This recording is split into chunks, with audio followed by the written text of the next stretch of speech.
కార్తీ, నారాయణ ఇలారా.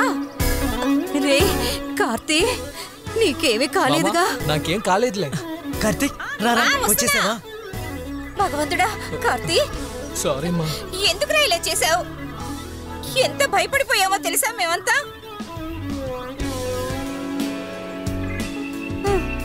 వెళ్ళు.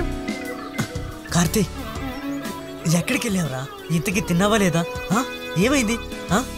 ఎందుకురా ఇలా చేసావు? ఏడోకే, వాడు తిన్నాడో లేదో తెలీదు. ముందు వెళ్ళి డికాషన్ కాఫీ తీసుకురాపో. ముందు బండి లోపలికి తీసుకురండి. నన్ను క్షమించండి నాన్న. ఏంట్రా బంగారం, పద పద. ఎక్కడికి వెళ్ళొచ్చాడో ఏంటో నా మనవుడు. దిష్టి పడుంటుంది. హాయ్ నాన్నా, I'm back.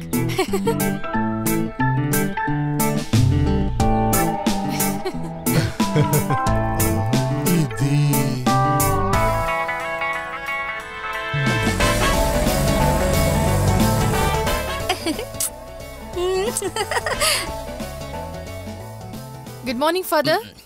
Good morning. Hey, Jill. Hello. Hi. How are you? ఏంటమ్మా, నన్ను మిస్ అయ్యావా? నా మీద ఏం కోపం లేదు కదా? ఏంటలా చూస్తున్నావు? ఎవరు నిన్ను చూసుకోలేదా? కాఫీ ఇవ్వు. కాఫీ? రీటా, ఐస్ క్రీమ్ ఉందా? ఉంది. ఇదిగో తిను.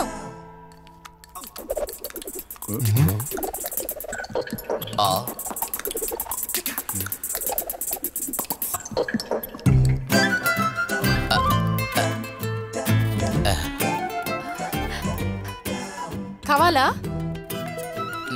వద్దులే. పెద్ద మనిషి అయిన అమ్మాయి నచ్చిన వాళ్ళతో లేచిపోవడం క్రిస్తు కాలంలోనే జరిగింది.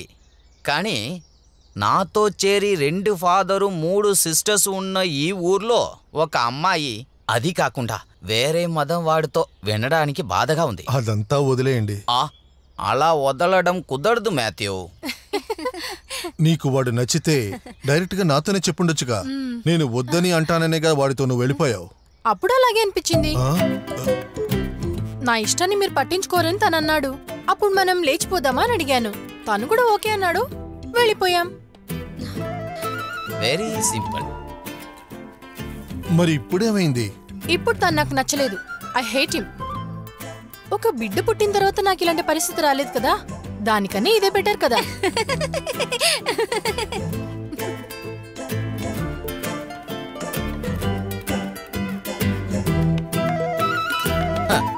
బాగుంది. టెస్ట్ డ్రైవ్ చేసి బండి నచ్చితే కదా మనం సొంతంగా చేసుకోగలం. ఫాదర్, మీరు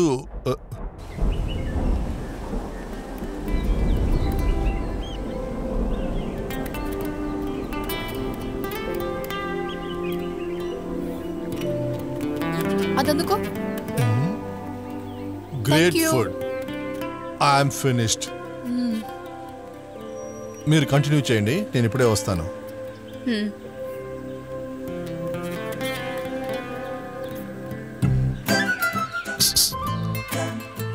అడగవే. ఒక అబ్బాయితో 3 రోజులుగా ఒంటరిగా గడిపొచ్చిన అమ్మాయివి నువ్వు. ఏదైనా జరుగుంటే? మేం బెడ్ షేర్ చేసామో లేదో తెలియాలి, అంతే కదా. నాన్నను కూడా పిలవండి, ప్రామిస్ చేసి చెప్పేస్తాను. కన్న కూతురు మీద నమ్మకం లేని ఒక అమ్మ, ఇంకెవరిని నమ్ముతారు మీరు? ఏంటి సూసన్ ఇది? చిన్న తప్పే కదా, దాన్ని క్లియర్ చేసేసిందిగా. అలా ఉన్నప్పుడు తనేదో తప్పు చేసినట్టుగా ప్రశ్నించడం తప్పే కదా.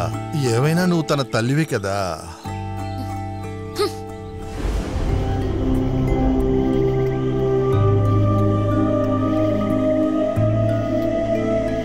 నాన్న కోసమే కదా అలా చెప్పావు? ఏంటి అక్క, మీ మధ్య ఏం జరగలేదా? Hugging, kissing, nothing happen. ఆయన చాలా ఓల్డ్ టైప్. నువ్వు రావడమే మంచిదైంది. ఏ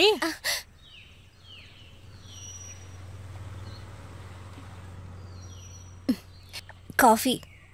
ఏమండి, తను ఒంటరిగా కూర్చొని చాలా బాధపడుతున్నాడు. ఏమీ మాట్లాడడం లేదు. నువ్వు ఇక్కడ కూర్చొని అకౌంట్స్ చూసి సరిపోతుందా? వెళ్ళి వాడితో ఏదైనా మాట్లాడు.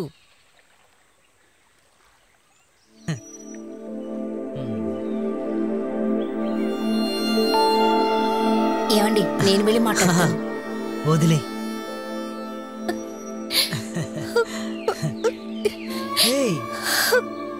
ఏమైంది?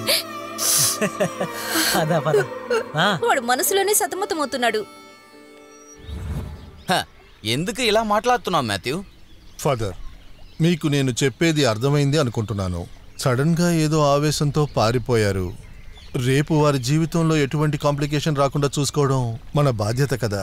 అందుకోసం మనం వాళ్ళ ఫ్యామిలీతో మాట్లాడి వాళ్ళిద్దరినీ కలుపుదామని అనుకుంటున్నాం. ఆహా, అయితే నేనే వాళ్ళ ఇద్దరికి పెళ్లి చేసి ఇవ్వాలా? అంతే కదా. నాకు అన్నో తమ్ముడో ఎవరూ లేరు కదా. వాళ్ళ మనసులో ఏముందో తెలుసుకోవాలి. మీరు కాస్త నాతో వస్తే.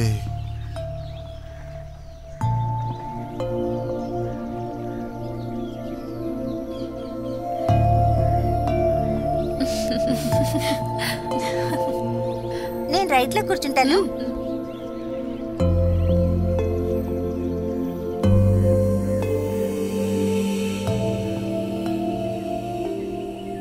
నానా, ఫాదర్ తో పాటు మీరు ఎక్కడికి వెళ్ళారు? నా పెళ్లి ఏర్పాట్ల కోసమేగా? ఫాదర్ నాతో అన్నిటినీ చెప్పేశారు. వాళ్ళ బామ్మ ఇంటి నుంచి తరిమేగానే మీరు వచ్చేశారు కదా. నేను ఎంత చెప్పినా వినకుండా మీ నాన్న అక్కడికి వెళ్ళి మాట్లాడడం అంతా నీకోసమేనే. నేను తిరిగి రావడం మీకు అవమానంగా ఉంటే మీరు స్ట్రైట్ గా నాతో చెప్పేయాల్సింది. మీ నాన్న చెప్తే వినేదానివా? నాన్న పరువు మర్యాదల గురించి ఆలోచించకుండా ఆ రోజు వెళ్ళాను. కానీ ఇకపై నాన్న ఎవరి దగ్గర తలదించుకుండకూడదు. ఇకపై కార్తిక్ నీ మనసులో ఉండడనేది నిజమేనా? Yes, I hate him for ever.